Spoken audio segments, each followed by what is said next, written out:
Hola compañeros, bienvenue. Hola las channels, Forensic Unplugger. Okay, I'm just doing a behind the scenes thing on what I'm doing with these arches. I've just shot a main video for the main channel, and I thought, well, let's just do some accompanying stuff where we don't do any edits, we just go in one. So I'm taking these wheels off, just scrubbing out all the arches, getting that layer of film off in there, which is one of the most important jobs. I just shot a little quick short. It's one of the most important jobs you can do on a car, but if you've got an old car especially, but any car really, because the dirt tends to collect in there and you get a layer of grime which just holds, it gets wet and holds moisture against the surface.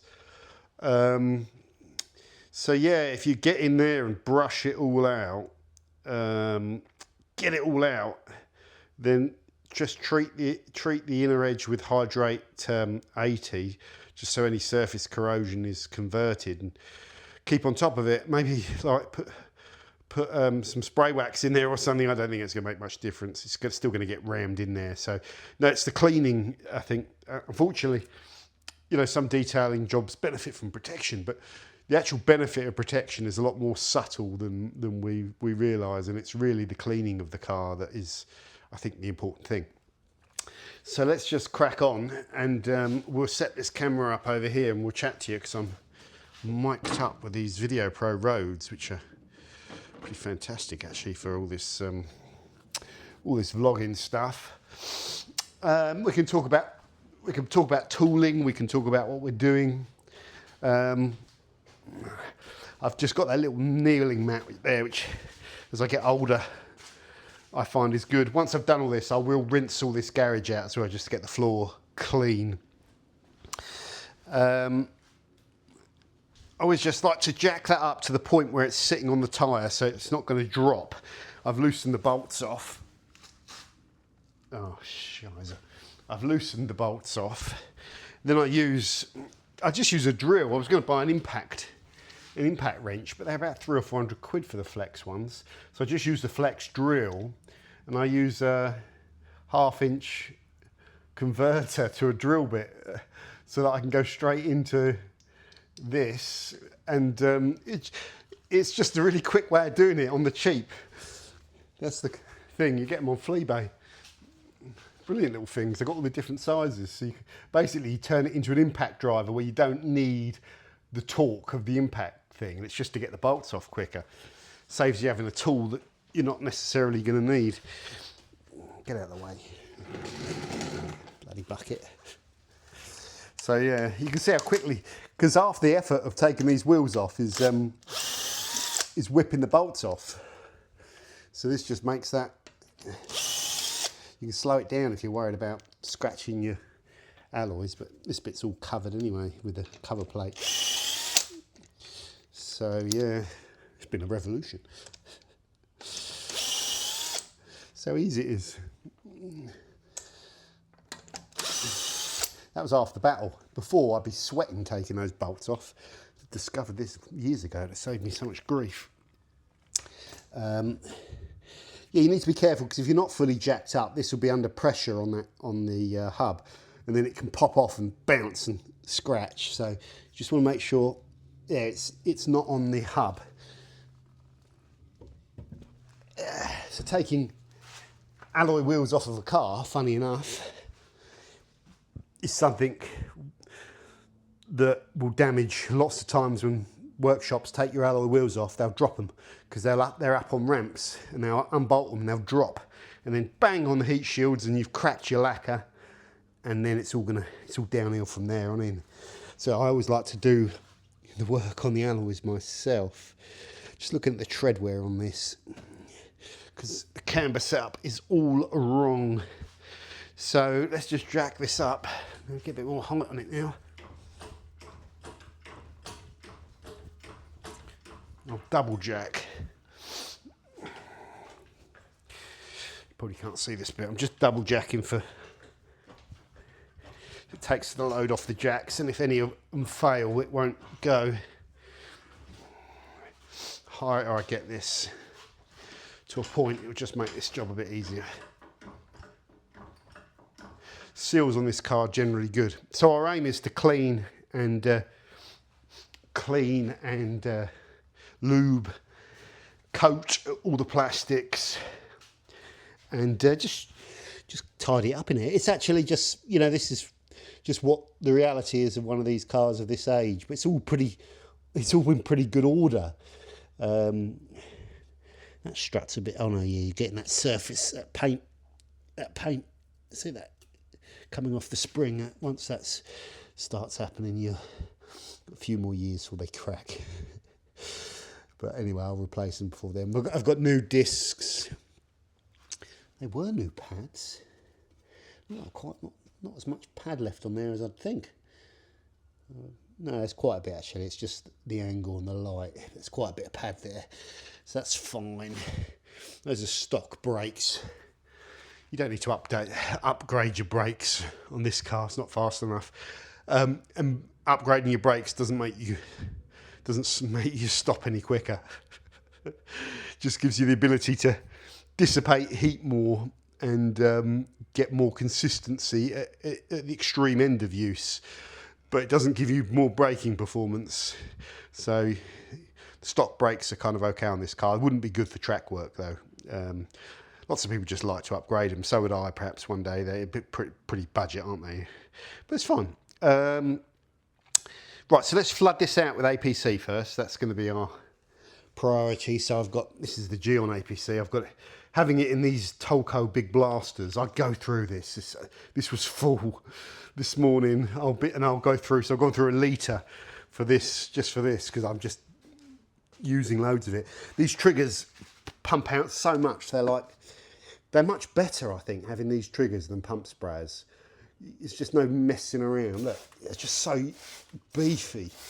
Each squirt is like 4 times the amount of liquid of a normal squirt.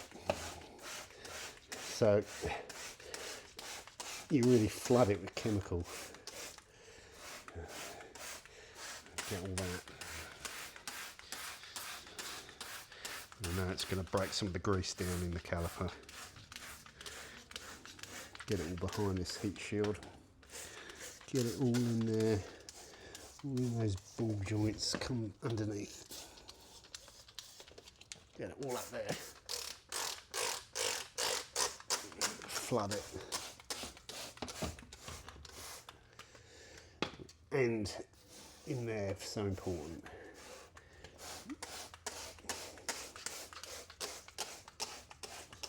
Gyeon APC is good, but I'm just using it all up really, and I will get 5 litres of Surfex because it's 18 quid.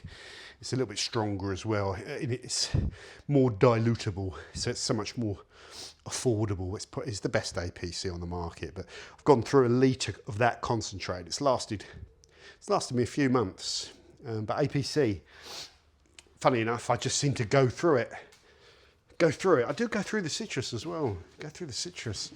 Could use citrus on this actually. It'd be probably quite a good choice because a good citrus will help with all the tar that builds up on those plastics. So I'm just waffling to allow that APC to soak out, and all we're going to be doing is lots of scrubbing now. So let's just go and get this torch, get the workshop light on. It's handy for all this.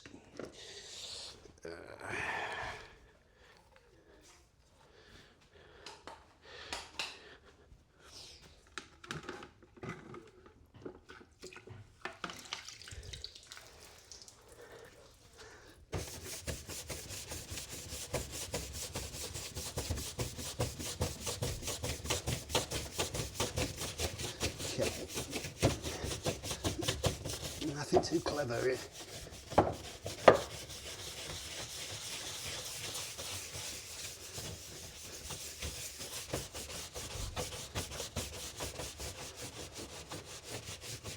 Get right into that edge.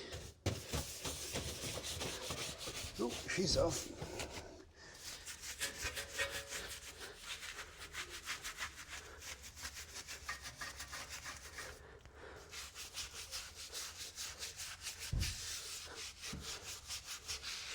clean that hub. Get all the crap and dust out of these calipers. Just use that. There's a good opportunity. Oh, that light's blinding me. Get down there. Oh, there's a bit of a crack there. It's cracked. Swine.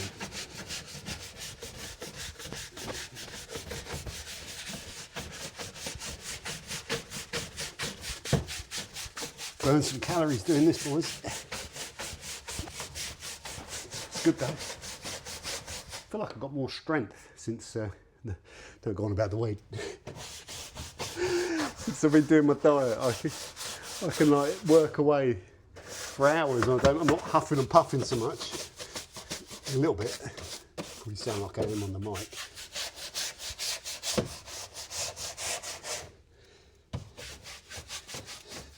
By the way, this is a Vicam brush. I've had this brush for about, what, 8-9 years?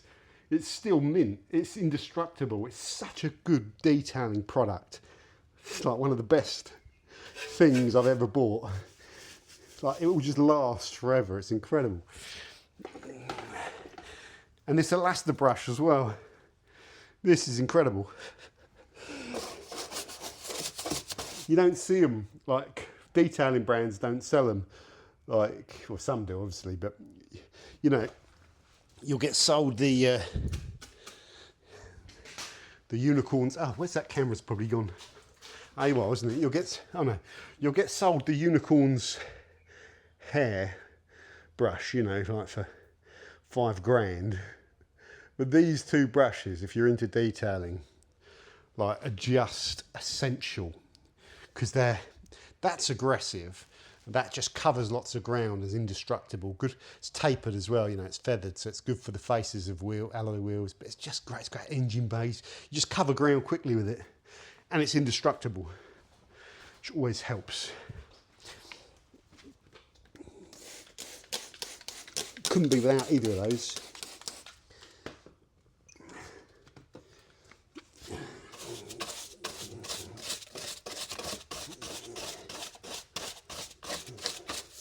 Yeah, and this just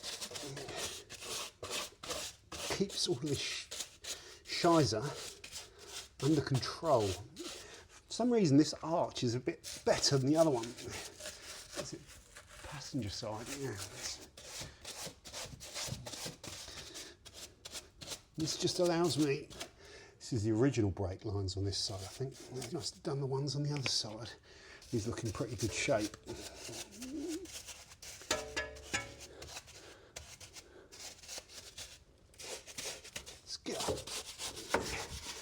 Don't get everywhere and get right to the top of the strut. Clean around the strut. Get all that dirt out of there. And this as well, this EZ brush for the arches is pretty good. It's not, the bristles don't stand up as well, you know, they flatten out, so you can't get as much scrub with this, but it's good for going around the suspension and stuff. Look, the handle's much better than those wire ones. So it's pretty good as well, these 3 pretty good brushes. Great for doing, oh, there's a suspension around there. All the bits you can't kind of easily see. Ooh, peeling off something there. Yes, this is a pretty important brush as well.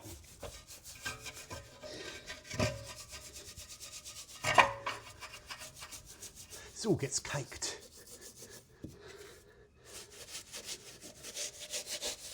Yeah. Pressure washer won't get all this. You've got to get in there every now and then and do this. Right. And this is the horrible bit. Once you've done that, you've got to rinse it all out. Low pressure's fine, but when you're maintaining it, I guess you've got it outside, you can do the pressure wash. And the dirt is just flooding out of there.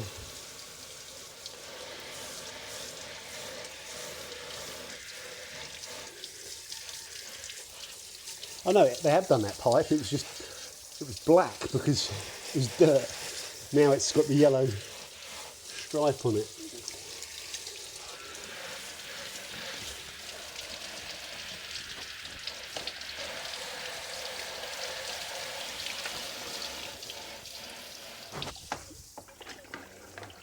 I've got a softer hog's hair here as well. Just if I want to go with that little painted edge.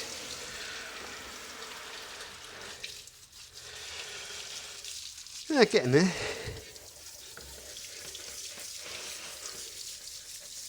Most of this suspension's in pretty good order. Now I'm going to take the elaster and go on the inner side here. Some of you say, well, you might scratch the little bit, the little rim inside here. You probably will. I can't, you've got to clean stuff, and you ain't going to be doing this with a hog's hair brush. Not if you want it clean, without doing 20 passes. You need to get in there.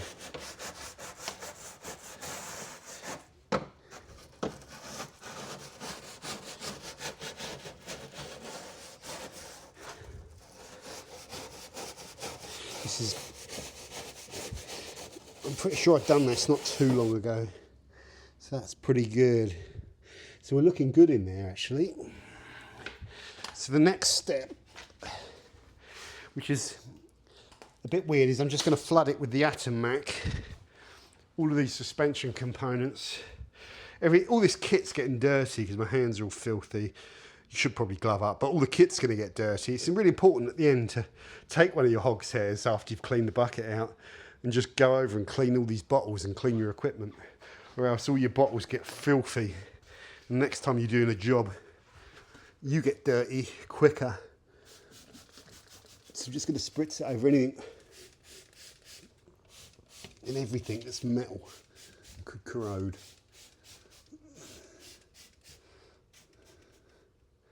Well, that inner seal I'm going to treat though. So this is just a rust inhibitor. Not too worried about those discs. And putting some of this in here would always be a good idea. It's the sort of one you should use after every wash. Well, not every wash, but every couple of months. When you're just cleaning out your arches and you're going in there and scrubbing them all. After you've done that clean and scrub, just plaster it full of the old Atom Mac. Then you could take this, get everything dirty, and you could just blow off the excess, and it's cationic, so it transfers over to the steel components.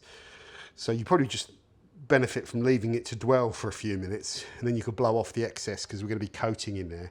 But I'll just blow it off now.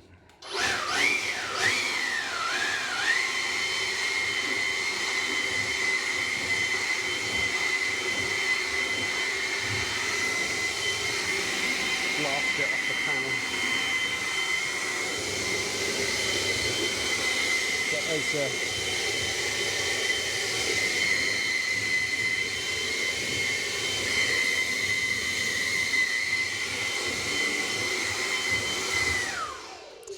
so we're pretty clean in there.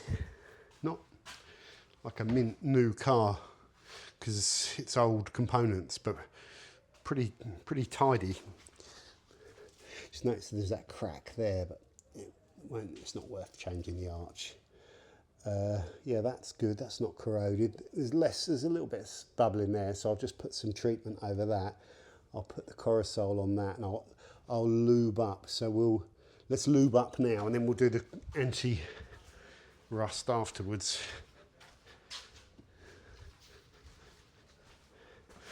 So I got a rag. A board, sorry. So maybe it's an interesting time to talk about this stuff, Ferrosol, which is like a WD-40 thing. I don't know if it's any better or not, because you'd have to do some proper testing, but I like the brand so much, I'll probably just buy this instead. I've gone through it all. It's anti-seize as well, so it's like a lubricant. A thinned lubricant, penetrating oil. So if I lube up all the joints. It does have corrosion inhibitors on it as well. So it's just the joints I want to lube. I don't know if you should. Someone will probably tell me no, but I like to spray it over these threads on the struts. Obviously don't spray it on the brake system. And if we go under here as well, I don't know if you'll be able to see all this, but let's just get that there. Any ball joints, so there, lube them up. Track rod end, lube it up.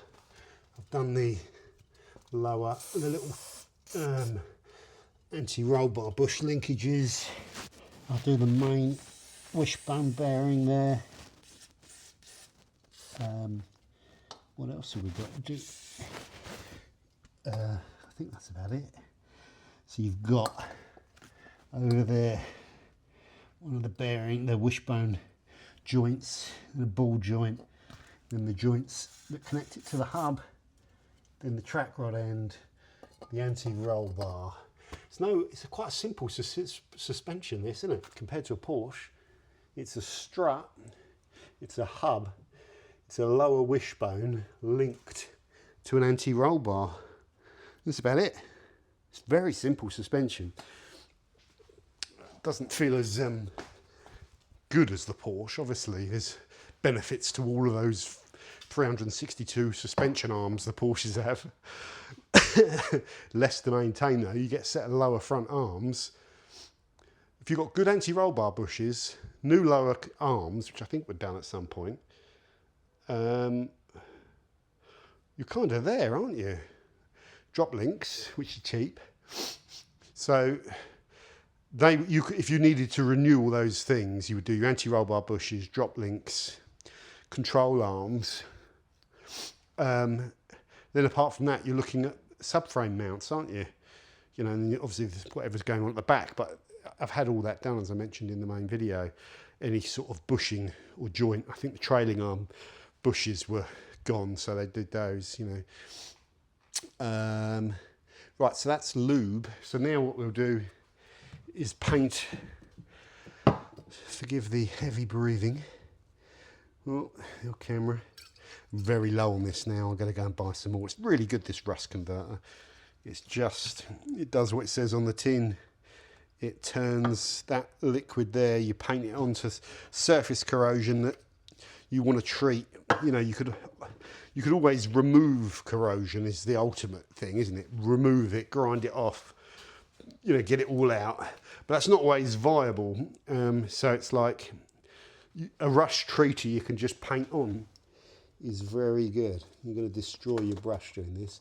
I am going to put some on just on this bit because it's corroded on the other one, so hopefully that will stop that. And just across there, it's going to run off a little bit, isn't it? It's got quite a lot of this. That will just soak in to any of that corrosion and dry it out. I put it on here, on this little knuckle thing or whatever it is, collar, just because it's starting to bubble up. I don't know about these springs, but I'm just going to paint a bit onto these springs because the paint system's coming off. So I'm hoping if we just treat the little bit of surface rust that's on them around the back. Oh, sorry, I'm not pointing the camera at the right place. I'm just hoping if I treat these, they're going to not corrode through quite as quickly and won't crack. And round the top of the over there. These little welded brackets that are welded onto the car, they will get rotten. So again, if I do those, any little corroded bolts, I'm not going to treat the. I did these brake pipe and sensor mount brackets because they will, I think, corrode. I think they're steel, but they're relatively new. So a little bit of that on there. And there's a bit of surface corrosion on this subframe edge here. So we'll just get that. And the rest of it are all parts that get replaced, really. Like so, the steering rack will come off. So the next thing for me to do is just to dry out these arches. and then we'll cover it in coating. I'm getting knackered. My cloth is hammered, but it's going to go in the bin. But you can see, if I wipe these down, they come up pretty clean. They come up clean enough to coat, but not mint. I think if you wanted to mintify these, you'd need to take them off, treat them in various chemicals, like tar and glue remover and stuff, and really scrubbing them for hours, which I don't really see the benefit, or really do it when the car's brand spanking new and get that coating in there. Then this has all been sprayed. You can see where it's been sprayed. I just sprayed over the plastics, but you know what? It's better than nothing. And then that piece of plastic ends there, so that's it. But we're pretty corrosion free on the actual shell on this car. And oh, I didn't paint the corrosion treatment into the to the arch, the important part.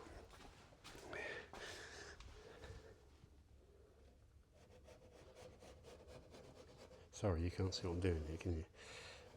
Just the inside. So any surface corrosion on there is going to get cured into a different oxide.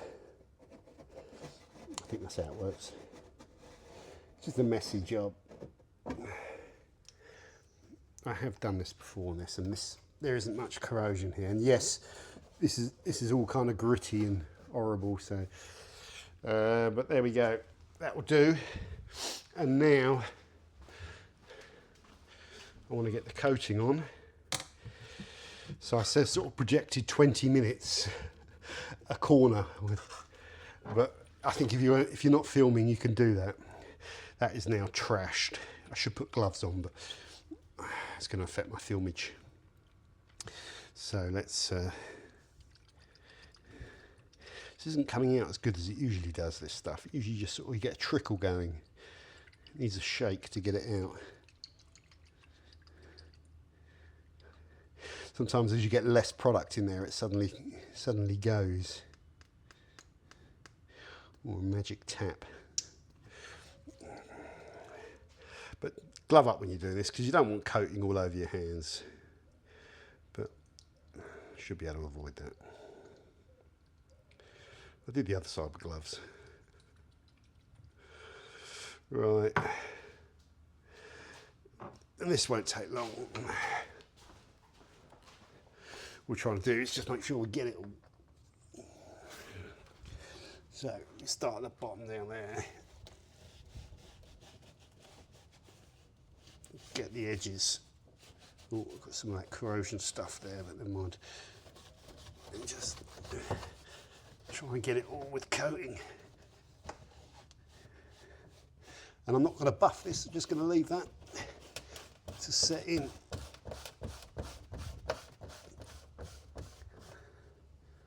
This is filthy. But the other side was cleaner. I've been taking my time. Let's get more of this coating on.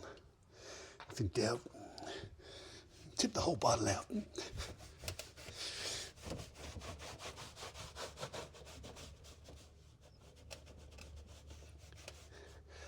Yeah, like I said, the aim really with this coating is not to make this shiny bit. It's not to make this look mint. I don't think we'll ever quite get there. I'm just going to put this down. Hold on. I'll set the camera up over here. It's not to make it look mint. It's just to make it easier to clean, really. Woo.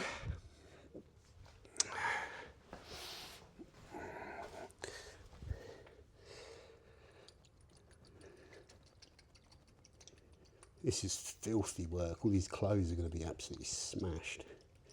Never mind.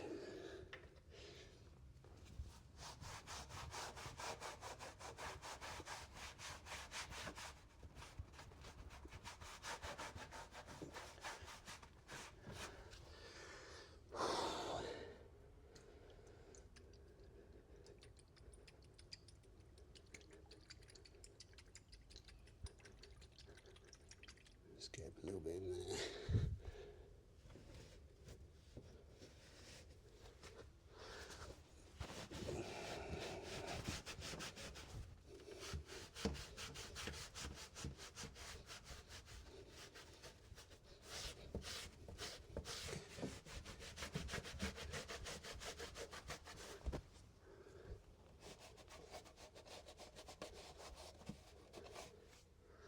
Yeah, I think you'd definitely take these arches out. If you were, every job would take forever if you did it like that. You'd probably find you take these arches out and they disintegrate. All the bolts will like disintegrate when you try and take them out. So there we go. So we've lubed, we've cured, we've treated, we've inhibited, we've protected. So we'll get that alloy back on. The car will sit inside for 24 hours, let that coating cure off. We've got one more to do. So look at this. Look at the state of this. I've been sitting on my arse, sitting in a pool of dirty water. I'm sweating. But funny enough, I really enjoy doing this because it's like, it's proper maintenance, isn't it? I could sit here and I could stripe, put stripy lines in the carpet, or do the sexy glamour shot. But really, the underneath of the car is where it's at in terms of if you really care about the car. And it's the service that if people provided an undercarriage treatment, I'm sure that there are people out there that do it, very rare, but where they get the car up on a ramp, blast it all off, use strong chemicals underneath, blast it all off for dry icing, waxy oiling, rust, corrosion treatment services, underpainting, priming and painting appropriately the undercarriage. You'd be a busy business, I think, because especially in the UK where we have salty, wet conditions most of the time, but we love our cars and we've got all these old classics that benefit from all this stuff underneath more than the stuff in there and the stuff on the top. If you advertise that on social media and you had a business and you really showed people what you're doing, people would flock to you, I think. Because I think, you can do all this yourself, and I do a lot of it. I do this myself. I don't like going underneath the car so much on axles, but I will do. But you're limited what you could do. So, but there's a lot of people that won't even do this themselves. They don't even have the jacks and stuff and axles or whatever to take the wheels off and do all this stuff at the garage and all that. So I'm kind of lucky. But you think how focused we are on the inside and the outside, and how we're not focused on that horrible, messy work. It'd be such a great business.